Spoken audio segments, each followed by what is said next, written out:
kampanye yang dibimbing oleh Pak Nukman. Beri aplaus untuk pasal 8 kelompok 3. Namun kami beritahukan kepada pasal 6 kelompok 3 untuk bersiap-siap di belakang panggung.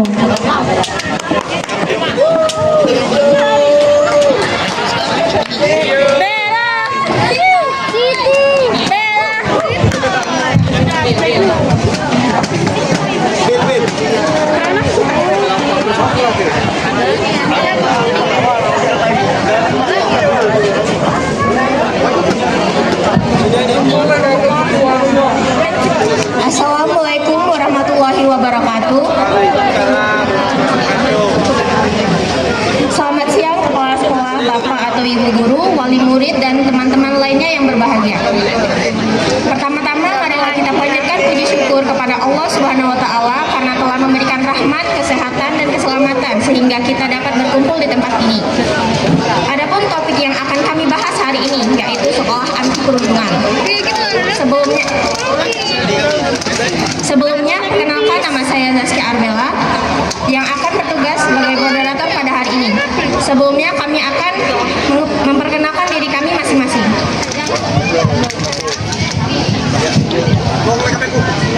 Saya Muhammad Rio Abdul Ghani. Saya Reksi Nabila Karenina. Saya Artika Lydia. Saya Rizky Amanda. Saya Siti Salama. Saya Siti Melati Putri. Saya Muhammad Ridho. Saya Putra Rizky Ramadan.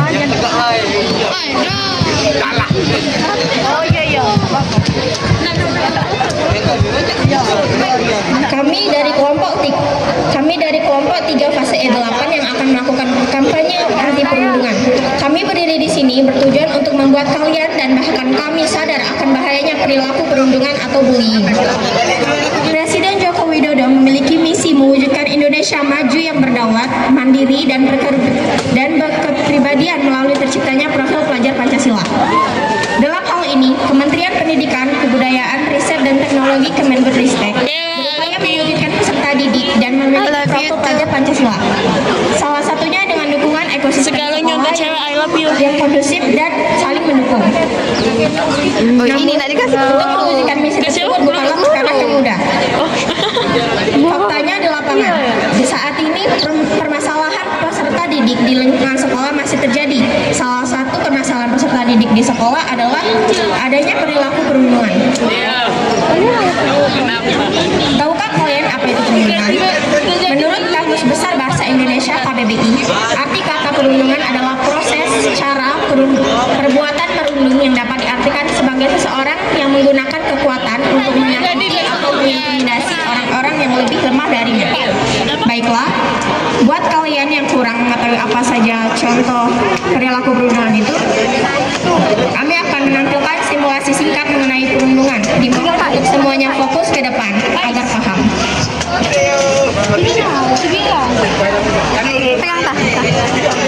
Para bel dan istirahat berbunyi, mereka berbincang untuk di kantin. Guys, kalian lapar gak? Lapar banget sih. Ke kantin yuk. Kantin, ngapain? Jagain orang, ya makan dong Manda. Makan dong Manda. Bakso aja gimana? Ya, duduk. Udah gue yang bayarin cepetan ya, lama-lama gue kelaparan. Lalu setelah berbincang-bincang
Kemudian kita maju ke arah reaksi lalu mengambil buku-buku reaksi dan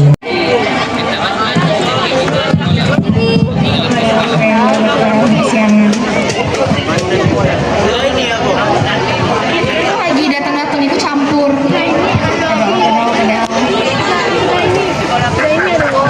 Kamu sama di kelas gak boleh kayak gitu. Kan 3 kurang 1. Mending lu gak usah ikut campur deh.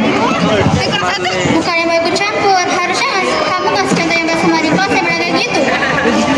Gue tuh gak tau kerja dinasnya itu kayak apa, mending lo tuh diam. lalu datanglah siswa laki-laki yang juga ikut menghentikan peristiwa itu.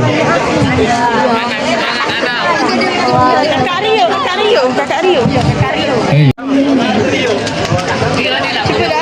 Gak usah ikut campur. Ini loh Kak, tadi Refsi gak sengaja nabrak Kartika. udah, mending kalian saling maafkan aja. Apa? Gue? Seorang Kartika minta maaf. Najis. Kemudian dengan Rio mengancam mereka agar melapor ke guru mereka jika mereka tidak saling memaafkan. Lo mau minta maaf atau gue laporin ke BK?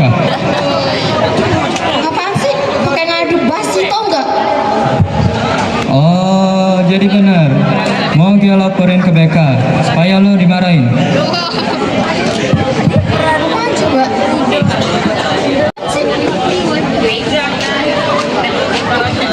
Jika pun dengan terpaksa memaafkan Repsi walaupun di lubuk hatinya yang paling dalam dia tidak ingin melakukannya.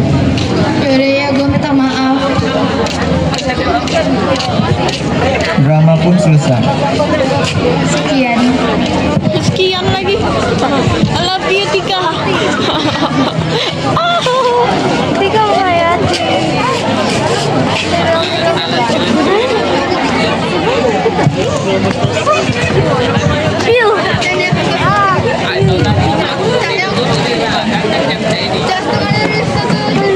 Di dalam drama yang kami berangkat tadi, terjadi sebuah perbuatan jenis verbal yang dilakukan oleh beberapa orang. Kalian bersekolah di sini untuk salah satu alasannya adalah kalian memiliki banyak impian yang ingin kalian capai. Kemauan, optimisme, dan semua yang kalian miliki adalah kunci untuk meraih impian dan mengatasi berbagai rintangan yang menghadang. Salah satu rintangan yang menghadang adalah adanya perilaku perundungan atau bullying. Pernahkah kalian mengalami perundungan seperti yang dialami korban pada drama tadi? Atau pernahkah kalian memanggil teman kalian dengan nama panggilan yang buruk? Apakah kalian bersikap berantem atau bermusuhan dengan orang lain? Apakah kalian sering kasar dengan orang lain? Apakah kalian marah jika ada hal-hal yang tidak sesuai dengan keinginan kalian? Apakah peduli dengan perasaan orang lain? Apakah kalian sering memaksa orang melakukan hal-hal yang tidak mereka inginkan? Atau apakah kalian selalu tertawa saat seorang terluka atau merasa malu? Apakah kalian sering membuat mencontohkan orang berdasarkan ras, budaya, atau agama, atau siapa yang mereka sukai? Mencegah pembuat limbah sembarangan. Dan kami jelaskan sekali lagi bahwa perundungan adalah perbuatan berundung yang dapat diartikan sebagai seseorang yang menggunakan kekuatan untuk menyakiti atau mengintimidasi orang-orang yang lebih lemah dari diri yang berundung. Kasus perundungan merupakan kasus yang sangat mengkhawatirkan. Tapi sebagian orang menganggap ini cuma masalah yang sepele. Pelaku perundungan ini biasanya adalah orang yang lebih kuat dan juga lebih berkuasa daripada korbannya. Perundungan terbagi menjadi 4 jenis, yaitu secara verbal. Contohnya meliputi perilaku rasis, mengejek, membentak, mengancam, menjadikan seseorang bahan lelucon, menyapa dengan nama julukan sehingga orang yang duduk tersebut merasa sakit hati dan marah. Yang kedua, ada perundungan secara sosial, yaitu berupa perilaku mengucilkan, mengabaikan, mendiamkan, melihat dengan sinis, menunjukkan ekspresi wajah merendahkan, menyebarkan humor, hingga mempermalukan orang lain di depan umum. Yang ketiga, ada perundungan secara fisik, yaitu contohnya meninju, menendang, menampar, menjambak, mencubit, dan lain sebagainya. Yang terakhir, ada perundungan pada media sosial, atau biasa disebut cyberbullying. Biasanya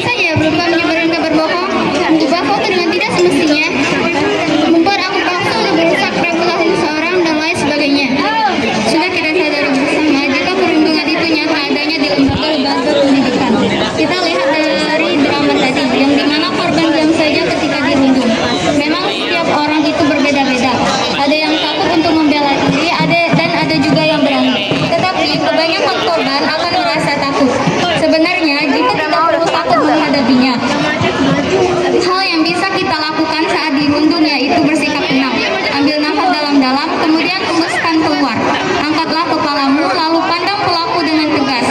Kemudian tanyakan permasalahan atau tolak permintaan pelaku dengan sopan. Segeralah menyingkir bila kamu dalam bahaya. Blokirlah akun media sosial pembuli bila kamu mengalami perundungan cyber dan tebar di akun media sosial kamu. Ceritakanlah atau laporkanlah perilaku perundungan yang kamu terima kepada orang tuamu maupun gurumu. Dan jangan bersikap mendendam atau membalas perilaku perundungan yang kamu terima, karena itu membuat kita tidak ada bedanya dengan pelaku perundungan. Di sini kita tahu bahwa orang-orang yang tanpa sengaja melihat kasus perundungan memiliki rasa empati, sehingga ada keinginan untuk membantu sang korban. Tetapi dibanding rasa empati tersebut, ada rasa takut untuk membela, karena khawatir hal yang sama akan terjadi kepada dirinya. Aksi perundungan ini tidak memandang usia. Siapapun bisa menjadi pelaku dan korban perundungan. Terkadang kita sendiri juga bisa melakukan aksi perundungan tersebut, namun kita tidak menyadarinya. Karena bagi kita yang melakukan aksi tersebut menganggap itu hanyalah sebuah candaan belaka. Tapi, tahukah kalian apa dampak negatif dari adanya perilaku perundungan tersebut? Bukan hanya korban yang mendapatkan dampak negatif, tetapi pelaku dan yang menjadi saksi perundungan turut mendapatkan dampak. Namun, dampak negatif akan banyak terjadi pada diri korban. Dampak negatif pada sesi psikologis dan kesehatan korban, yaitu dia akan merasa tidak percaya diri, menjadi seorang yang pemalu, tidak mampu menyampaikan pendapatnya, dan cenderung mengikuti kemauan orang. Berkurangnya rasa humor, menjadi stres, depresi, atau yang lebih parahnya lagi, bunuh diri. Mereka bunuh diri bukan ingin mencari perhatian orang ataupun bersikap berlebihan. Mereka bunuh diri karena sudah tidak sanggup untuk menahan beban diri mereka. Ingat, tidak semua orang memiliki kekuatan mental yang sama. Ada yang memiliki mental lemah dan juga mental yang kuat. Oleh sebab itu, sebaiknya kita semua menjaga perkataan yang akan keluar dari mulut kita, dan juga menjaga perbuatan kita, supaya apa yang kita lakukan tersebut tidak menyakiti orang lain.